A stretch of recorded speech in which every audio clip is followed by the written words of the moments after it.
May Allah's angels and the curse of mankind be upon him and his family, this heretical sect, these despicable, degenerate ignorants, infidels. These words are not merely an outburst of anger. They are an expression of deep, ideological hatred toward one of history's most controversial figures, Hasan Sabbah. Seljuk rulers, Sunni historians, and some Western writers have portrayed him as a master assassin, a seed of chaos hiding behind religion. However, behind this dark narrative lies a far more complex and significant reality, an impressive combination of knowledge, organized belief, and conscious resistance. By the end of the 11th century, Alamut Castle in northern Iran was not just a high rock, it was also a center of thought. Here, ideas as powerful as the sharpness of the sword took shape, and reason and struggle were emphasized over blind obedience. Sabbah was not just a leader, but a revolutionary who thought far beyond his time. He stood against those in power who used religion as a tool. Alamut was not just a fortress for him. It was a utopia where equality and justice were defended. Our aim is to lift the lid off the legend behind this personality and castle, which has been relegated to the footnotes of history books and popular culture. Because Sabbah's story is not just about swords and daggers, it is about the establishment of a system of thought and the struggle for the existence of a community. And the question we really need to ask is, were Hasan Sabbah's assassins a group of ordinary assassins intoxicated by hashish, or were they devout warriors? We will base the historical facts rather than narratives based on Marco Polo's imagination or the rumors spread by those in power at the time. In this process, we will rely on historical and social analysis to understand Hasan Sabbah and his Fedayeen. This narrative is the story of an idea and the man who embodied it. It is not just the story of a sect, but a version of faith, reason, and the passion for freedom that took refuge in the mountains, but made history. Hasan Sabbah, with the state he built, not with the sword, but with ideas, represented the most radical and most sophisticated form of resistance against oppression. Welcome to this journey from legend to reality, from propaganda to philosophy. If you are ready, let's begin. The historical development of the Nizari Ismailis and Hasan Sabbah, resistance, sword, and word. The first major division that left deep wounds in Islamic history occurred after the death of the Prophet Muhammad. The dispute over the caliphate was shaped by the belief of Ali's supporters that the imamat, in other words, leadership, should come from his lineage. This community eventually became known as the Shiites. Shi'ism was not merely a theological division, but also a rebellion against political and social injustices. The oppression of the Umayyad and Abbasid dynasties led to the emergence of numerous radical sects within Shi'ism. One of these was the Ismailism sect, formed by those who believed that Imam Jafar al-Sadiq's eldest son, Ismail bin Jafar, was the Imam. This group believed that Imam Ismail had not died, but had gone into hiding, and they began to await the hidden Imam from his lineage. Over time, the Ismailis established a powerful underground network. They believed that the imamate was a divine right and built a unique religious political structure based on secrecy and esoteric teachings. Preachers called Dai spread Ismaili ideas among the people. In the 9th century, the Fatimid branch of this sect achieved great success in Egypt and established the Fatimid Caliphate. However, with the death of the Fatimid Caliph al-Mustansir in 1094, Ismailism split again. Those who supported the Caliph's elder son, Nizar, rather than his younger son, Mustali, separated from the Fatimid center and formed a new sect, Nizari Ismailism. This split marked the emergence of the most harsh and zealous branch of Ismailism. And here, history staged a man named Hasan Sabbah Hasan Sabbah, who was probably born in Ray in 1046 or 1047, was influenced by Shiite ideas at an early age. His intelligence and determination quickly made him a prominent figure. In his youth, he became a follower of Ismailism under the influence of the Fatimid preachers. He went to Egypt to study, but the intrigues at the palace and the proclamation of Mustali as caliph instead of Nizar disappointed Hasan.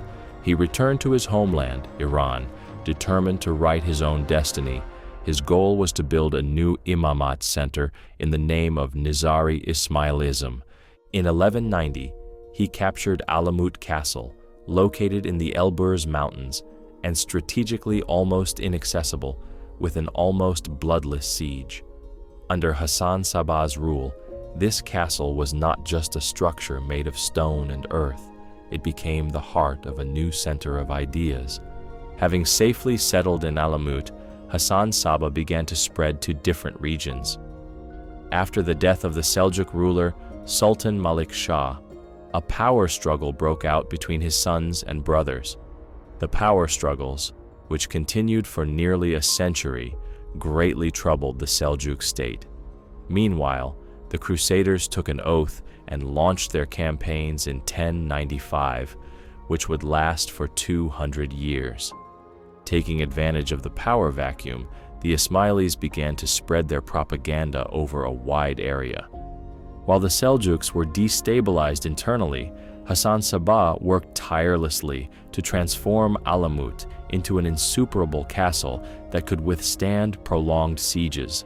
At the same time, he established dozens of castles to form a strong defensive network against the Seljuks. He also continued his activities in a very systematic manner. While the Ismailis actively sent preachers throughout Seljuk territory to influence the people, they also assassinated state officials who opposed their beliefs with the help of their Fedayeen. Trained in military discipline and loyalty to the Ismaili doctrine, the Fedayeen were the living embodiment of Hasan Sabbah's ideology. Alamut was more than just a castle. It was a symbol of a system. Preachers were sent across a vast region extending from Iran to Syria and from Tabaristan to Kuhistan. In Syria, the Nizari Ismaili sect increased its influence in the areas around Aleppo and Damascus. The castles built there became a nightmare for the Seljuk and Abbasid authorities. The Seljuk sultans launched relentless attacks against the Ismailis, massacred them, besieged the castles many times, and sentenced them to starvation. However, Alamut's defenses were insuperable. Nevertheless, every castle weakens over time. At the end of the 12th century, internal divisions began to emerge and external threats grew. But the real disaster struck in the mid-13th century with the arrival of a storm from the east, the Mongols. In 1256, Hulagu Khan's army arrived at Alamut. After months of siege, the castle fell. Libraries were burned, philosophical works were destroyed, and science and freedom were lost in the flames. But ideas are stronger than stone walls. The structure built by Hasan Sabbah may have been destroyed, but the intellectual and organizational legacy he created lived on in people's memories for centuries. The structure built by Hasan Sabbah may have been destroyed, but the intellectual and organizational legacy he created lived on in people's memories for centuries. Who was Hasan Sabbah? Was he a true rebel or just a ruthless strategist? Hasan Sabbah is one of the few people in history who lived in a castle and influenced the world. Those close to him called him the man of wisdom, while the ruler elite called him the head of terrorism. However, his personality was much more complex and noteworthy. In 1190, he seized the Alamut Castle in Iran and established the Nizari Ismaili state. He was both a religious leader and influential in politics, and a brilliant strategist. He was not the inventor of assassination, but he was the first to use it systematically for political purposes. His conflicts with the Seljuk vizier, Nizam al-Mulk, shaped his political maturity. He was given the title Sayyidina, meaning our master, and never left the castle for 35 years. He lived an ascetic life devoted to worship, education, and administration. As Lord of the Mountain, he propagated the Shiite Ismaili belief regarding the future secret imam. So, how did he influence all of Iran from just one castle? A strong organization and persuasive skills may be the answer to this question. He valued science, prohibited alcohol, applied justice equally to everyone, and even punished his own sons when necessary. His order was based on moral loyalty as much as military discipline. The Fedayeen were faithful individuals who would sacrifice their lives when necessary. The Nizari Ismailis were influential in Iran, as well as in the entire region, from Aleppo and Damascus to the borders of Pakistan, and even as far as Azerbaijan and the Caucasus. Their success against the Seljuk attacks was proof of their organizational power and strong ties with the people. An Ismaili Fedai described the order Sabbah established as follows. In his time, no one was oppressed. Prayers were recited. His face was like the morning sun. The number of Fedais increased, and the wicked disappeared. Hasan Sabbah is a historical figure who uniquely combined faith, strategy, and knowledge. Hasan Sabbah and the thought of Ismailism. How did knowledge, faith, and resistance come together? To understand Hasan Sabbah, one must first see him in the context of Ismailism. Ismailism is not just a sect. It is a belief system that includes deep metaphysics and political resistance. This doctrine seeks the hidden truth behind what is visible. The concept of imam is both religious and cosmic leadership. Sabbah links reason and knowledge to faith and transforms them into an organizational structure. According to him, faith is not blind obedience, but conscious and questioning. Education in Alamut is not dogmatic. Ismailism builds an intellectual bridge between East and West, blending Ismaili belief with Greek rationalism, Indian mysticism, and Persian dualism. He seeks truth in nature and reason, as well as in sacred texts. Thus, knowledge and faith go hand in hand. Knowledge is hierarchical and based on merit. The free will of the individual is supported. With its allegorical reading of the Quran, it offers an alternative political order to despotic regimes. Life in Alamut is not just a strategy, but the realization of a worldview. Hasan Sabbah established a unique structure by combining the deep philosophy of Ismailism with political causes. Esoteric doctrine was not a mystical escape for him, but a means of social transformation. He opened the truth not to the elite, but to all who sought it. Alamut Castle. Was it a haven or a utopia? Alamut Castle is both the physical and symbolic center of Ismailism. In Persian, it means eagle's nest or eagle training. According to legend, a monarch released his trained eagle during a hunt, and after flying for a while, the eagle landed on a rocky protrusion. The monarch recognized the military value of the place where the eagle landed and immediately ordered a castle to be built there. 300 years after its establishment, Alamut Castle was captured by Hasan Sabbah. From 1190 onwards, Alamut gained its true significance, becoming both a military and an educational and intellectual center. The disciples and Fedayeen studied philosophy, logic, theology, mathematics, and astronomy, and one of the most important libraries in the Islamic world was established here. It is defined not as an assassination center, but as a place for discussions on metaphysics and the world. Sabbah's social order was opposed to the classical feudal structure. Property was collective, and decisions were made through participation. Education and production were carried out without discrimination between men and women. The preachers were both religious leaders and educators. Alamut was the name of an order based on equality and consciousness. The Mongol historian Juvaini described the castle as follows. That castle, Alamut, was built very solidly. Even iron could not penetrate its walls, nor could a small piece of stone be moved from its place. They had built large water reservoirs using stones and lime of various lengths and ages.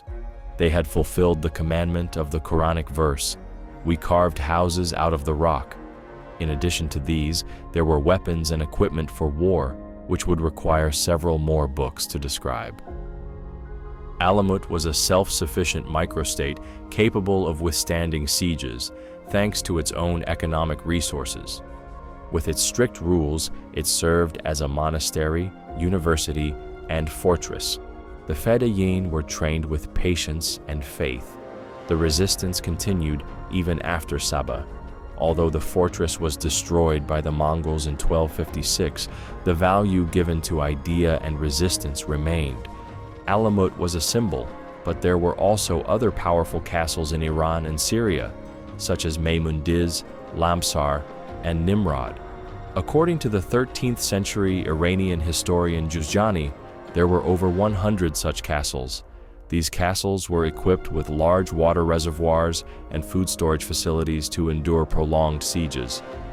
Let us not forget that most of the sources from the Nizari Ismailis and the Sabbah period were destroyed by the Mongols. The historical narrative about the Ismailis is based on the sources of the Mongols and the states of that era, which were enemies of the Ismailis. Nevertheless, limited archaeological findings reveal some facts about their way of life. Don't you think the utopia of Alamut is still mysterious? Resistance to Abbasid-Seljuk rule. How did loyalty and ideology transform into political power? From its inception, Ismailism had been opposed to the Abbasid Caliphate.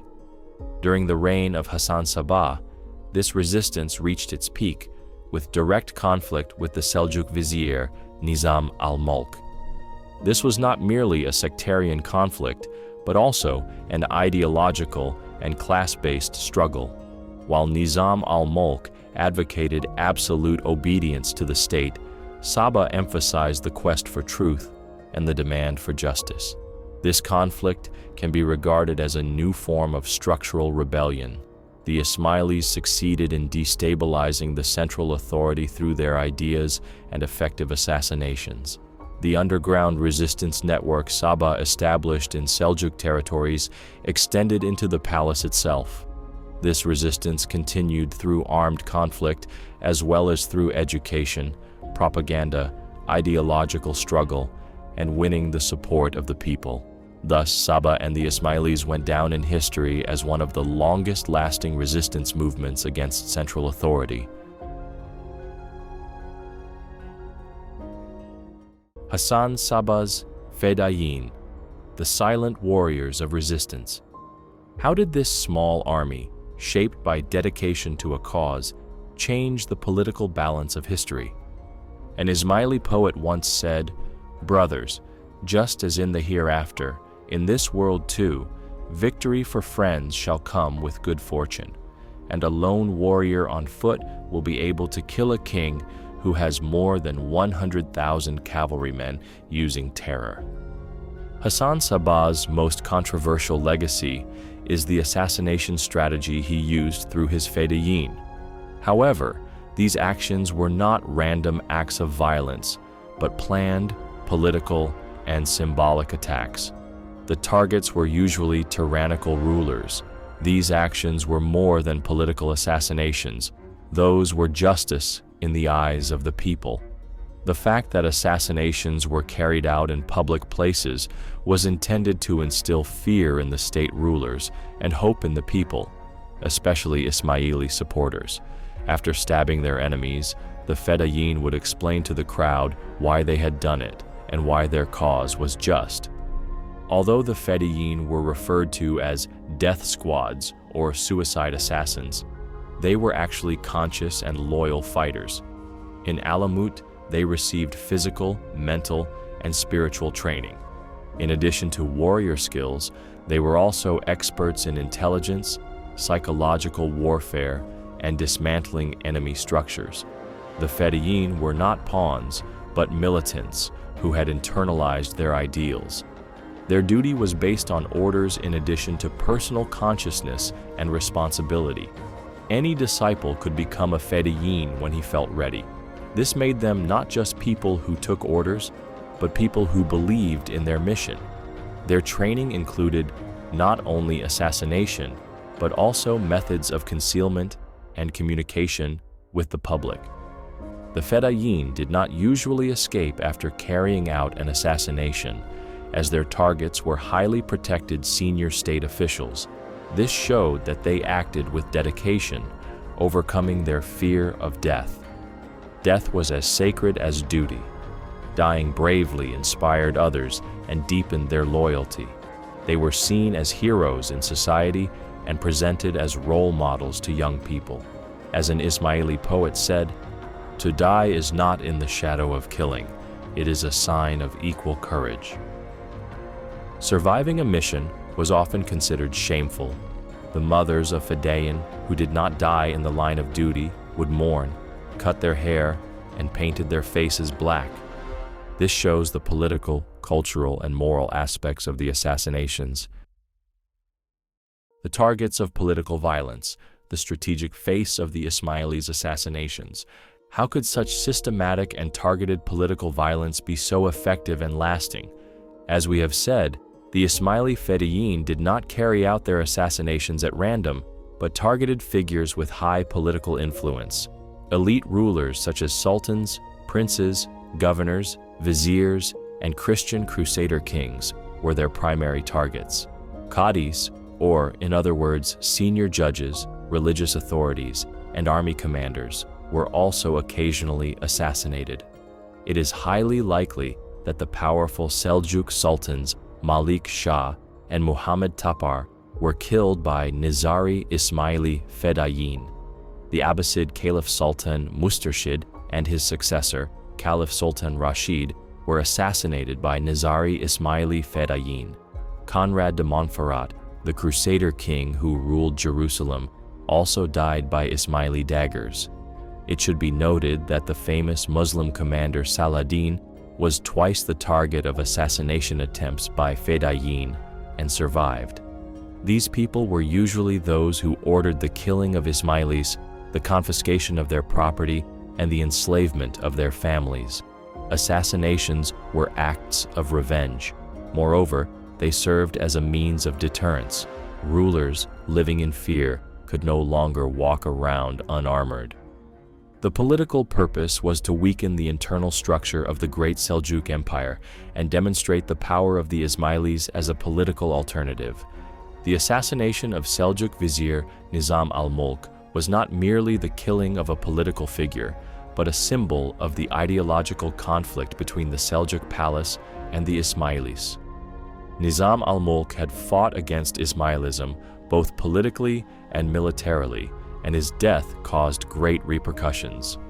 According to sources, it is estimated that the Ismailis killed 74 state rulers. The religious, political, and military influence of Hasan Sabbah and his successors was felt not only in Seljuk territory, but throughout the Islamic world. The assassination organization and Fedayeen discipline would become a model for many political movements in the following centuries. However, the Ismailis faced heavy oppression. They were tried to be destroyed with massacres and fatwas. Nevertheless, their disciplined structure and targeted strategic violence inspired both fear and admiration. Even today, the figure of the Fedayeen continues to be an example for political movements and intelligence strategies. The Fedayeen continue to exist in the shadows of history as the most patient and courageous political fighters. The holy weapon, the dagger. Why did the Fedayeen choose such a personal and symbolic weapon? For the Ismailis, the dagger was not just a means of killing, but an abstract sign of devotion. Their choice of the dagger in the assassinations in Iran and Syria, instead of weapons that could be used from a distance, such as poison or arrows, shows the importance of face-to-face attacks. The dagger, easily concealed, allowed the Fedayeen to strike from close range. this was not only a technical message, but also a psychological one. Remember how close we can get. Assassination was a ritual and a belief. The Ismailis engraved the names of their targets on their daggers. Arab and Crusader rulers feared the daggers of the Nizari Ismailis. The dagger was a symbol of divine justice and final judgment. The identity of clothing, dress, and the art of secrecy among the Ismailis. How could an invisible language be such an effective organizational tool? Little is known about the daily life of the Ismailis, but we do know that their clothing was part of their identity and concealment tactics. Historical sources describe white clothes and red headdresses. Their white clothes have even been compared to those worn by the Knights Templar. The Fedayeen assumed various disguises for their missions: palace teacher, street vendor, scholar, student, even Christian priest. This allowed them to approach their enemies undetected. When necessary, they could wait for years in any place and disguise, biding their time for the right moment to act.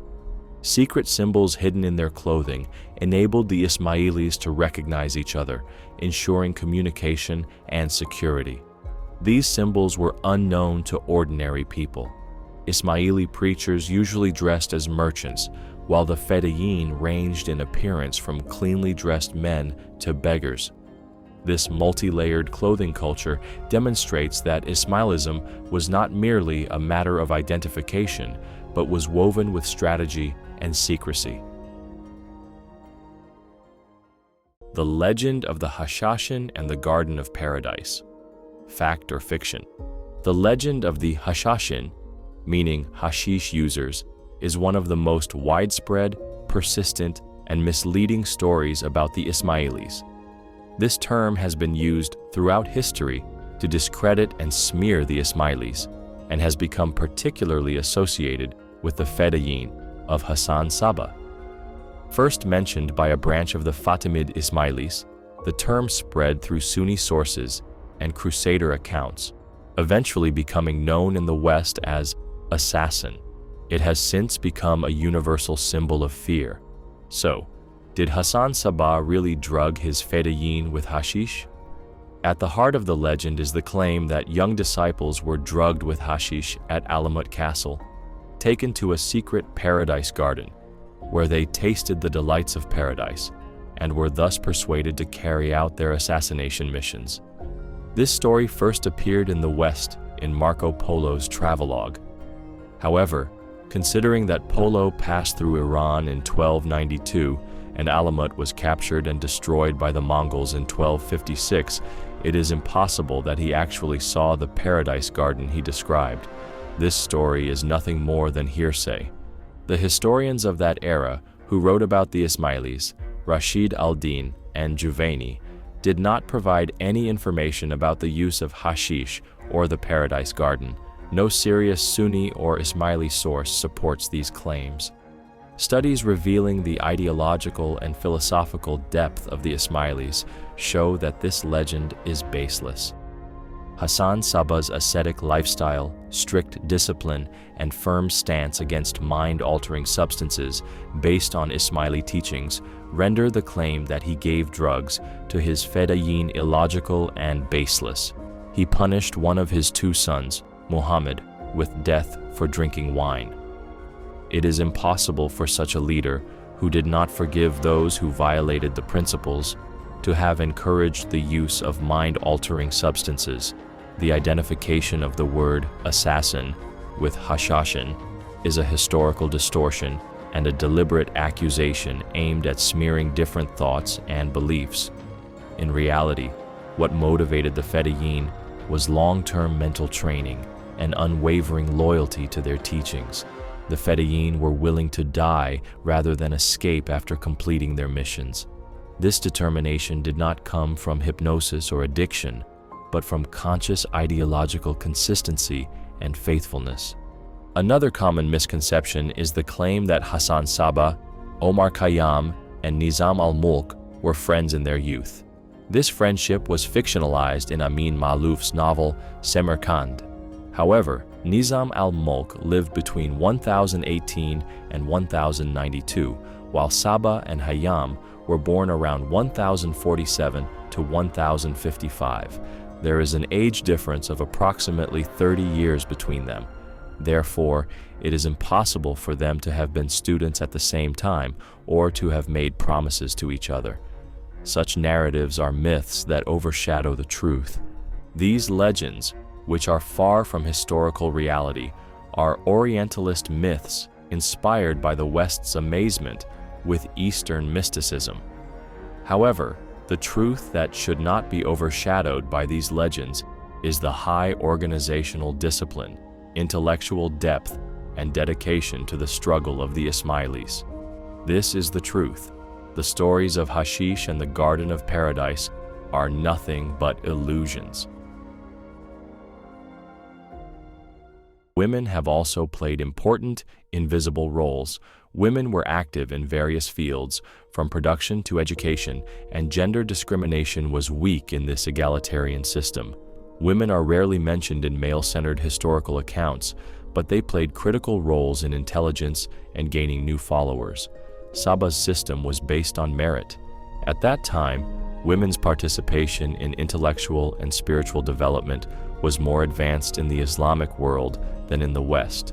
Western travelers' exoticization of women as huris, or loving agents, is legendary.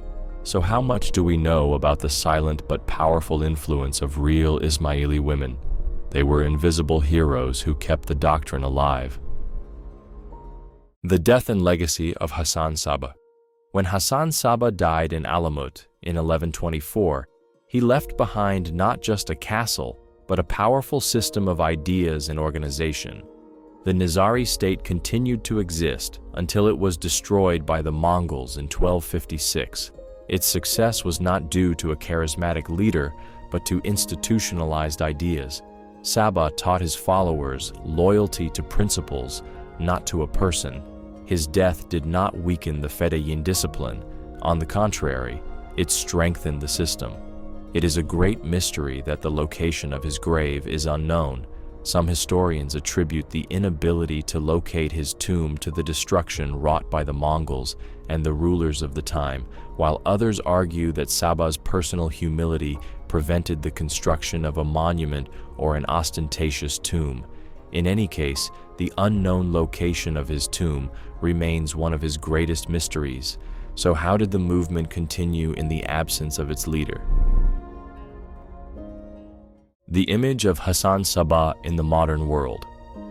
What is the distinction between myth and reality? Hasan Sabbah is a figure between history and legend. Western perceptions of him were shaped by Orientalist travelers and the assassin myth. In popular culture, he is seen as both a mystical leader and an assassin. He is portrayed with fictional elements in games such as Assassin's Creed. However, the real Sabbah was an egalitarian and revolutionary thinker and leader. He is being rediscovered in the modern world as a figure who fought against despotism. His ideas have stood the test of time. Sabbah's name now lives on not only in the dusty pages of history, but also in libertarian thought. Conclusion: a thought, a resistance, a legacy. As a result, the socio-political commentary and historical analysis of Hasan Sabbah and Nizari Ismailism present us with a clear reality. This movement is not merely a dark chapter of the past, but also serves as a mirror to the future. Alamut is much more than a castle made of stone walls. It is a unique world of ideas where faith, consciousness, resistance, and imagination intertwine. Sabbah's system of thought is the product of a mindset that trusts the individual's mind, understands the importance of organized resistance, and takes action in the name of justice. The Fedayeen are warriors wielding swords. Beyond that, they are carriers of ideas. His death did not mark the end of his ideas. On the contrary, they re-emerged in different forms at different times. Understanding Sabbah today means reading history. Additionally, it requires re-evaluating the concepts of authority, belief, truth, and freedom. So, how much sacrifice are we willing to make today for truth and justice? Sabbah still asks this question. What are you willing to risk for truth? Would you give your life for justice? This question is the greatest legacy that transcends him beyond time and space.